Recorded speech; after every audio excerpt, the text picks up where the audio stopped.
بسم اللہ الرحمن الرحیم۔ حضور آپ سا کوئی نہیں، قسط نمبر 1۔ سوار بدل گیا ہے، ابابیل آئے اور چال دیے۔ ابرا تاریخ کے اوراق کا حصہ ہو چکا، زمزم بہتا رہا اور مکہ آباد رہا۔ عبد المطلب مکہ کے سردار تھے کہ 10واں بیٹا پیدا ہوا، عبداللہ نام رکھا، اور یہ عبداللہ 10 کے 10 میں ممتاز تھا۔ عبد المطلب کی جان ہوا، آنکھوں کا سرور ہوا، اہل مکہ کے دل کا بھی چین ٹھہرا۔ خوبصورتی ایسی کہ کتنی آنکھیں حسرت سے تکا کرتی کہ یہ چاند ان کے آنگن میں آ کے اترے، ان کی آغوش اس حسن بے کنار سے ہم کنار ہو۔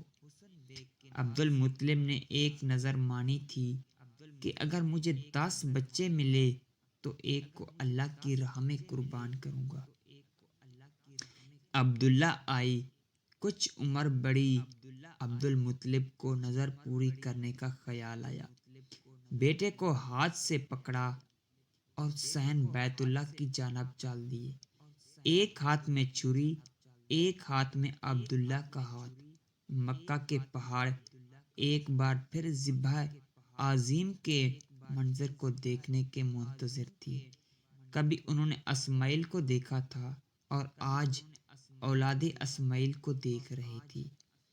عبد المطلب صحن بیت اللہ میں پہنچے تو مکہ والوں کو معلوم ہو پڑا، دوڑے چلے آئے۔ عبد المناف کہ جو بعد میں ابو طالب کے نام سے جانے گئے، انہوں نے جب بھی باپ کا ہاتھ پکڑا، عبد المطلب کچھ مضطرب ہو کے بولے کہ پھر اپنی نظر کا کیا کروں؟ مشورہ آیا کہ فلاں کانا کے پاس چلے، اس سے مشورہ طلب کیجیے، ممکن ہے کوئی راہ نکل آئے، عبداللہ کی جان بچ جائے اور نظر بھی پوری ہو جائے۔ اس نے کہا، قرآن نکالو، ایک تیر پہ عبداللہ کا نام لکھو اور ایک تیر پر اونٹ، اور قرآن نکالتے جاؤ، جب اونٹ کا نام آ جائے تو رک جاؤ، اور اتنے اونٹ اللہ کی راہ میں ذبح کر دو۔ عبد المطلب نے ایسا ہی کیا۔ پہلی بار قرآن نکالا تو عبداللہ کا نام آیا، 10 اونٹ ایک طرف کر دیے گئے۔ پھر دوبارہ قرآن نکالا تو پھر عبداللہ کا نام کا تیر ہی نکلا، اونٹ الگ کر دیے گئے، حتیٰ کہ 100 اونٹ الگ کر دیے گئے، تب جا کے اونٹوں کی باری آئی، 100 اونٹ ذبح کر دیے گئے۔ سارا مکہ آج مہمان تھا۔ عبداللہ جوان ہوئے تو ابا نے چاہا کہ قریش کی معزز ترین خاندان سے دلہن لائی جائے، سو یہاں بھی عبداللہ کی تقدیر کا لکھا بلند ہوا اور آمنہ بی بی ان کے عقید میں آئی۔ وہ بن عبداللہ مناف بن زہرہ بن کلب کی صاحبزادی تھی اور نسب اور رتبے کے لحاظ سے قریش کی افضل ترین خاتون شمار ہوتی تھی۔ ان کے والد نسب اور شرف دونوں حیثیت سے بنو زہرہ کے سردار تھے۔ اہل مکہ اس جوڑے کو دیکھ دیکھ رشک کرتے، لیکن شاید نظر لگ گئی۔ ابھی عبداللہ کی 50 برس عمر تھی کہ شام کے سفر کو نکلے۔ جب سفر سے واپس آ رہے تھے کہ بیمار ہوئے۔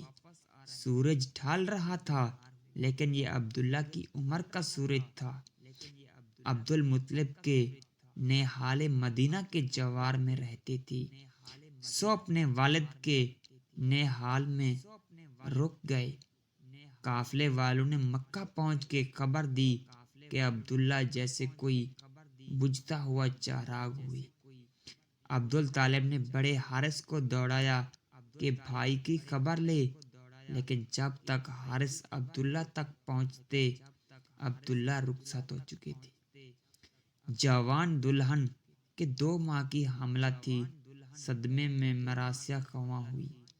بی بی آمنہ کے اشعار آج بھی تاریخ کا حصہ ہے۔ دکھ کرب جدائی کا موسم جیسے ان اشعار میں اتر گیا۔ ہاشم کے لخت جگر سے خالی ہو گئی اور وہ ایک لاحد میں آسودہ خاک ہو گیا۔ اسے موت نے پکارا تو اس نے لبیک کہہ دیا۔ اب موت نے لوگوں میں ابن ہاشم جیسا کوئی انسان نہیں چھوڑا۔ اس شام کے دامن میں کیسی حسرتیں لپٹی پڑی تھی کہ جس شام لوگ انہیں تخت پر اٹھائے لے جا رہے تھے، گو موت اور موت کے حساد نے ان کا وجود ختم کر دیا ہے، تو ان کے کردار کے نقوش نہیں مٹائے جا سکتے۔ وہ بڑے دانا اور رحیم دل تھے۔ عبداللہ کی یادیں ابھی مکہ کی دیواروں سے لپٹ لپٹ کر روتی تھی۔ شام ڈھلے جب کھجوروں کے سائے لمبے ہوتے تو عبدالمطلب عبداللہ کی جدائی میں نمناک آنکھوں سے عبداللہ کے بیٹے کا انتظار کرتے کہ اب ان کو اس بڑھاپے میں جیسے امید یہی کرن دکھاتی۔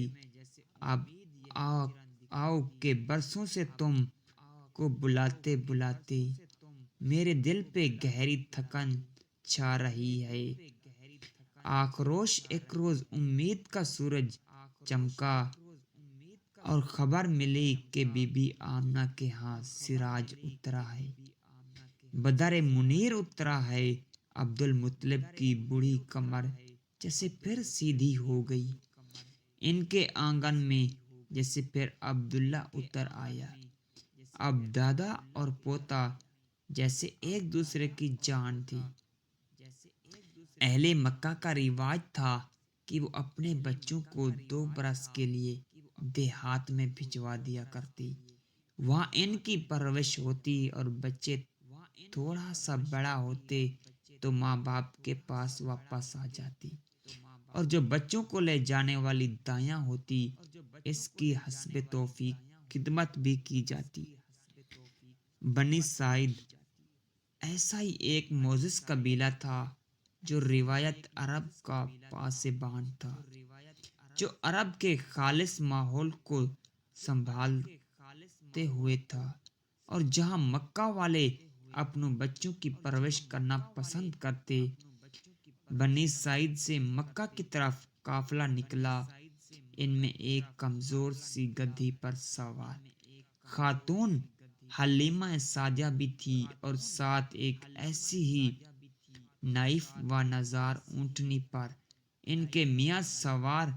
ان کمزور جانوروں کے سبب یہ قافلے سے بار بار پیچھے رہ جاتی اور راستہ بھر قافلے والے رک کر ان کا انتظار کرتے، لیکن جب مکہ کے آثار دکھائی دیے تو کون کسی کا انتظار کرتا ہے، سو سب جلدی سے مکہ پہنچے، اور حلیمہ پیچھے آہستہ آہستہ سوئے منزل بنی سعید مکہ پہنچے تو سب سرداروں کے گھروں میں گئے۔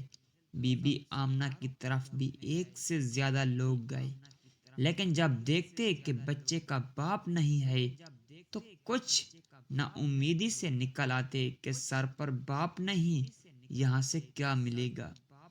حلیمہ کی ساری ہم جھولیاں اور شریک سفر اپنے لیے بہترین انتخاب کر چکی تھی۔ تالاش بے سار کہ مکہ میں بس ایک ہی بچہ باقی تھا۔ مایوس حلیمہ نے ایک بار تو سوچا کہ واپس پلٹ جائے۔ کیا کسی یتیم کو گود میں لینا نرمی، محنت اور مشقت اور حاصل وصول ہی کچھ نہیں، لیکن پاس سے حلیمہ کے خاوند نے صلاح دی کہ خالی ہاتھ کیوں پلٹ کر جاتی ہو، چلو کم ہی صحیح نہ ملے مال، اور ذرا بچہ بھی تو دیکھو کیسا حسین ہے کہ جیسے گھر کے آنگن میں مہتاب اترا، جیسے سارا کا سارا سورج زمین پر اتر آیا اور زمین کی گود اس کے حسن کی گرمی سے بھر گئی۔ حلیمہ کیا معلوم تمہاری گود بھی اس سراج منیر سے روشن ہو جائے۔ امید بھری اس تحریک نے حلیمہ کے دل کے کسی کونے میں آس کی جانے کسی جوت جگائی کہ آگے بڑھ کر بچے کا ہاتھ پکڑا، گود میں اٹھایا، آنکھوں سے لگایا اور اپنے اونٹ کے بچے کے رخسار پہ پیوست کر دیے۔ بچہ لیا خیمے میں پہنچی تو دیکھا جو اونٹنی دودھ نہیں دیتی تھی اس کے بہت دودھ اتر ہوا۔ حلیمہ خود کہتی ہیں کہ خوراک کی قلت کے سبب خود میرا دودھ میرے بچے کو کافی نہ رہتا تھا۔ اب خیمے میں آئی تو جیسے منو سلوا اتر آئے۔ پہلے میں نے عبداللہ کے لخت جگر کو دودھ پلایا اور پھر سیر ہو کر میرے بچوں نے پیا۔ اپنے خاوند کو کہتی ہے کہ کچھ بدلاؤ ہے اور شاید اسی بچے کے سبب ہیں کہ جیسے ہمارے خیمے میں برکتیں اتر رہی ہیں۔ واپسی کا سفر تھا۔ تاریخ میں بس واپسی کے سفر کا اتنا ہی سراغ ملتا ہے کہ اونٹنی جس نے اس کو آمد کے سفر میں اپنی سستی کے سبب شرمندگی کیے رکھا، اب واپسی کے سفر میں سب سے آگے تھی۔ شریک سفر ہم جھولیاں کچھ حیرت سے پوچھتی ہیں کہ حلیمہ کیا ماجرا ہو گیا؟ اس مردہ تن میں کہاں سے ایسی جان آ گئی؟ کہاں ہم تمہارا انتظار کرتی تھی اور اب تم ہم سے پکڑی ہی نہیں جا رہی ہو۔ اب تم ہمارا رک کے انتظار کرتی ہو کہ ہم تمہیں آ کر پالیں۔ حلیمہ کے پاس اس کے سوا کوئی جواب نہ تھا کہ سوار بدل گیا ہے، صلی اللہ علیہ وسلم آ گئے ہیں، جس سے میری اگلی قسط دیکھنے کے لیے ہمارے چینل کو